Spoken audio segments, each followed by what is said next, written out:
കൊല്ലൂർ മൂകാംബിക ക്ഷേത്രം. കൊല്ലൂർ മൂകാംബിക ക്ഷേത്രം കർണാടക സംസ്ഥാനത്തിലെ ഉടുപ്പി ജില്ലയിലുള്ള കൊല്ലൂർ എന്ന ഗ്രാമത്തിലാണ് സ്ഥിതി ചെയ്യുന്നത്. കുന്ദാപുര താലൂക്കിൽ സൗവർണിക നദിയുടെ തീരത്തായി പശ്ചിമഘട്ട മലനിരകളുടെ പശ്ചാത്തലത്തിലാണ് ഈ പ്രസിദ്ധമായ ദേവീക്ഷേത്രം നിലകൊള്ളുന്നത്.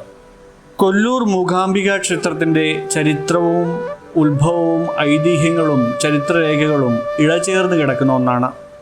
ഇതിനെ പ്രധാനമായും പുരാണ പശ്ചാത്തലമെന്നും ആദി ശങ്കരാചാര്യരുടെ വരവെന്നും ചരിത്രപരമായ നിർമ്മാണമെന്നും എന്നിങ്ങനെ മൂന്നായി തന്നെ തിരിക്കേണ്ടി വരും. പുരാണ പശ്ചാത്തലം അനുസരിച്ച് സ്കന്ദപുരാണത്തിൽ ഈ പ്രദേശത്തെക്കുറിച്ച് പ്രതിപാദിക്കുന്നുണ്ട്. മുൻപ് കോലമഹർഷി ഇവിടെ തപസ്സു ചെയ്തിരുന്നതിനാൽ ഈ സ്ഥലത്തിന് കോലാപുരം എന്നു പേര് വന്നു. അതാണ് പിന്നീട് കൊല്ലൂരായി മാറിയത്. അതായത് കംഹാസുരൻ എന്ന അസുരൻ അമരത്വം നേടാനായി ശിവനെക്കുറിച്ച് കഠിന തപസ് ചെയ്തതായി പറയുന്നു. ശിവൻ പ്രത്യക്ഷപ്പെട്ടപ്പോൾ അസുരൻ വരം ചോദിക്കാതിരിക്കാൻ വാഗ്ദേവിയായ സരസ്വതി അവൻ്റെ നാവിൽ കുടികൊണ്ട് അവനെ മൂകനാക്കി. അങ്ങനെ അവൻ മൂകാസുരൻ എന്നറിയപ്പെട്ടു. വരം തടസ്സപ്പെട്ടതിൽ കോപിതനായ മൂകാസുരൻ കോലമഹർഷിയെയും ദേവന്മാരെയും ഉപദ്രവിക്കുവാൻ തുടങ്ങി. ഒടുവിൽ പരാശക്തി സകല ദേവതകളുടെയും ചൈതന്യം ഉൾക്കൊണ്ട് മൂകാസുരനെ വധിച്ചു. അങ്ങനെ മൂകനെ നിഗ്രഹിച്ച അംബിക ആയതിനാലാണ് ദേവിക്ക് മൂകാംബിക എന്ന പേര് ലഭിച്ചത്. അതുപോലെ ക്ഷേത്രത്തിലെ ഏറ്റവും പ്രധാനപ്പെട്ട ചരിത്രപരമായ സവിശേഷത ഇവിടുത്തെ സ്വയംഭൂ ലിംഗമാണ്.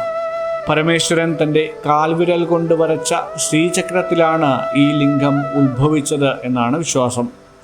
ഈ ലിംഗത്തിൻ്റെ നടുവിലൂടെ ഒരു സ്വർണ്ണരേഖ കടന്നു പോകുന്നുണ്ട്. ഇതിൻ്റെ വലതുവശം ത്രിമൂർത്തികളെയും ഇടതുവശം ത്രിദേവിമാരെയും, അതായത് മഹാകാളി, മഹാലക്ഷ്മി, മഹാസരസ്വതി ദേവിയെയും സൂചിപ്പിക്കുന്നു. അതായത് സകല ചൈതന്യവും ഒന്നിച്ച പ്രകൃതി പുരുഷ സംഗമമായാണ് ഇത് കണക്കാക്കപ്പെടുന്നത്.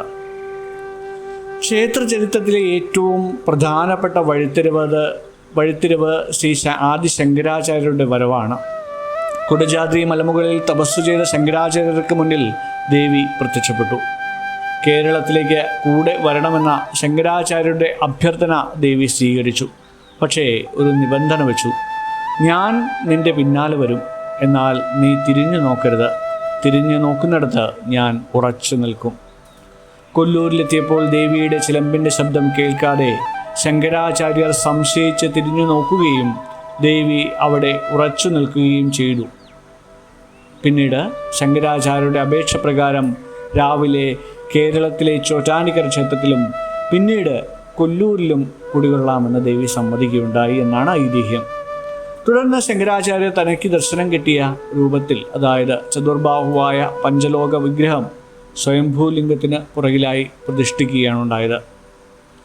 കേവലം ഐതിഹ്യങ്ങൾ മാത്രമല്ല, വ്യക്തമായ ചരിത്രരേഖകളും ഈ ക്ഷേത്രത്തിനുണ്ട്. വിജയനഗര സാമ്രാജ്യത്തിൻ്റെ പതനത്തിനു ശേഷം ഭരണം നടത്തിയ കേളതി നായക്കന്മാരാണ് ഈ ക്ഷേത്രത്തിൻ്റെ ഇന്നത്തെ ഘടന പണിതുയർത്തിയത്. അവർ ദേവിയെ തങ്ങളുടെ വിജയത്തിൻ്റെ പ്രതീകമായി കണ്ടു. വിജയനഗര രാജാവായിരുന്ന കൃഷ്ണദേവരായർ ദേവിക്ക് സ്വർണ്ണ മുഖപടം സമ്മാനിച്ചിരുന്നു. അതുപോലെ കേളതിയിലെ റാണി ചെന്നമ്മ വലിയൊരു മരതകക്കല്ലും ക്ഷേത്രത്തിലേക്ക് നൽകിയിട്ടുണ്ട്. പിൽക്കാലത്ത് തമിഴ്നാട് മുഖ്യമന്ത്രിയായിരുന്ന MG രാമചന്ദ്രൻ അഥവാ MGR ദേവിക്ക് സ്വർണ്ണവാളും സമർപ്പിച്ചതായി പറയുന്നു. കുടജാദ്രി മലനിരകളിൽ നിന്ന് ഔഷധ ചെടികളുടെ ഗുണങ്ങളോടുകൂടി ഒഴുകി വരുന്ന സൗവർണിക നദി ഈ ക്ഷേത്രത്തിൻ്റെ ആത്മീയ ചരിത്രവുമായി മാറ്റിവെക്കാനാവാത്ത വിധം ബന്ധപ്പെട്ടിരിക്കുന്നു.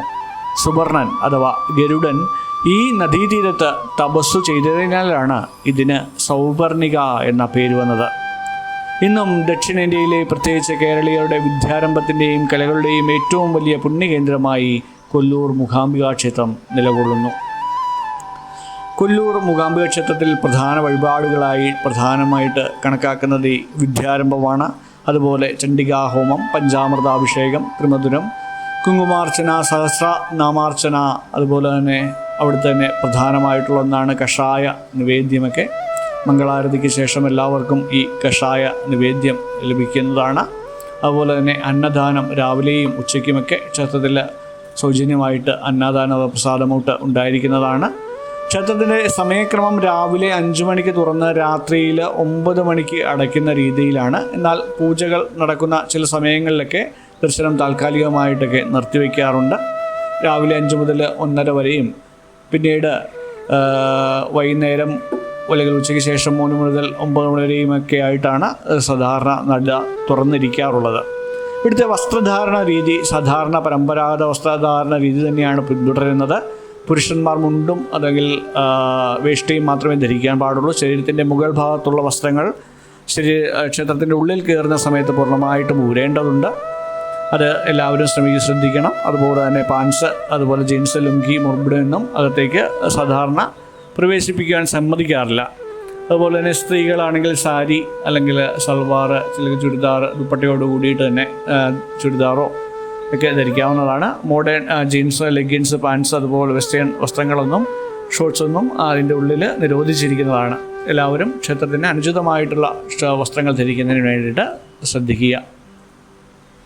അതുപോലെ തന്നെ ക്ഷേത്രത്തിൻ്റെ പവിത്രത കാത്തു സൂക്ഷിക്കുന്നതിനായിട്ട് മൊബൈൽ ഫോൺ ഉപയോഗം അല്ലെങ്കിൽ ഫോട്ടോഗ്രാഫിയൊക്കെ ക്ഷേത്രത്തിൻ്റെ ഉള്ളിൽ പൂർണ്ണമായിട്ടും നിരോധിച്ചിട്ടുണ്ട്, അല്ലെങ്കിൽ നിയന്ത്രണത്തിലാണ് അതുണ്ടാവുക. അപ്പോൾ എല്ലാവരും അതനുസരിച്ച് ശ്രദ്ധിക്കേണ്ടതുണ്ട്. ഇവിടെ ഈ ക്ഷേത്രത്തിലേക്ക്, കൊല്ലൂർ മൂകാംബിക ക്ഷേത്രത്തിലേക്ക് എങ്ങനെ എത്തിച്ചേരാമെന്ന് നോക്കിയാൽ, ട്രെയിൻ മാർഗമാണെങ്കിൽ കേരളത്തിൽ നിന്നും പോകുമ്പോൾ മൂകാംബിക റോഡ് അഥവാ ബൈൻഡൂർ റെയിൽവേ സ്റ്റേഷനുമാണ് തൊട്ടടുത്തുള്ളത്. ഏകദേശം 28 കിലോമീറ്ററാണ് ഇവിടെ നിന്നുള്ളത്. ഇവിടെ നിന്നും കേരളത്തിൽ നിന്നും പോകുന്ന ഭൂരിഭാഗം ട്രെയിനുകൾക്ക് ഇവിടെ സ്റ്റോപ്പുണ്ട്. സ്റ്റേഷനിൽ നിന്നും അങ്ങോട്ടേക്ക് അവിടുത്തെ കർണാടക RTC ബസ്സുകളും പ്രൈവറ്റ് ബസ്സുകളും ഒക്കെ അവൈലബിൾ ഉണ്ട്. 40-50 മിനിറ്റ് എടുക്കും മൂകാംബിക ക്ഷേത്രത്തിലേക്ക് എത്തിച്ചേരുവാൻ. അതുപോലെ തന്നെ ഇവിടെ നിർത്താത്ത ട്രെയിനുകൾക്ക് അടുത്ത് തന്നെയുള്ള മറ്റൊരു സ്റ്റേഷനായിട്ടുള്ള കുന്താപുരയിലും സ്റ്റോപ്പുണ്ട്. അവിടെ നിന്ന് ഏകദേശം 40 കിലോമീറ്റർ ഉണ്ട്. അവിടുന്നും ഇതുപോലെ തന്നെ ട്രെയിനുകളും ഇവിടെ നിന്നും ബസ്സുകളും ടാക്സികളുമൊക്കെ ക്ഷേത്രത്തിലേക്ക് ലഭ്യമാണ്. ഇനി റോഡ് മാർഗമാണ് പോകുന്നതെങ്കിൽ തന്നെ ഇവിടുന്ന് നാട്ടിൽ നിന്നാണെങ്കിൽ KSRTC ബസ്സുകളൊക്കെ, കേരളത്തിൽ നിന്നും കർണാടകത്തിലെയും KSRTC ബസ്സുകളൊക്കെ തിരുവനന്തപുരം, എറണാകുളം, ഗുരുവായൂർ, തൃശ്ശൂർ, പാലക്കാട്, കോഴിക്കോട്, കണ്ണൂർ എന്നിവ ജില്ലകളിൽ നിന്നൊക്കെ അങ്ങോട്ടേക്ക് പ്രത്യേകമായിട്ട് സർവീസുകൾ നടത്തുന്നുണ്ട്. അതുപോലെ തന്നെ അല്ലാതെ ലക്ഷറി ബസ്സുകളും മംഗലാപുരം, ഉടുപ്പി വഴി പോകുന്ന ഒരുപാട് ലഭ്യമായിട്ടുണ്ട്. പിന്നെ അതല്ല, സ്വന്തമായിട്ടുള്ള വാഹനത്തിലാണെങ്കിൽ കേരളത്തിൽ നിന്ന് ഏകദേശം നാഷണൽ ഹൈവേ 66 വഴി മംഗലാപുരം, ഉടുപ്പി, കുന്താപുര ചെന്നതിന് ശേഷം ഹെമ്മടി എന്ന സ്ഥലത്ത് നിന്നും വലത്തോട്ട് തിരിഞ്ഞാൽ കൊല്ലൂർ റോഡിലൂടെ നമുക്ക് ക്ഷേത്രത്തിലേക്ക് എത്തിച്ചേരാൻ സാധിക്കും.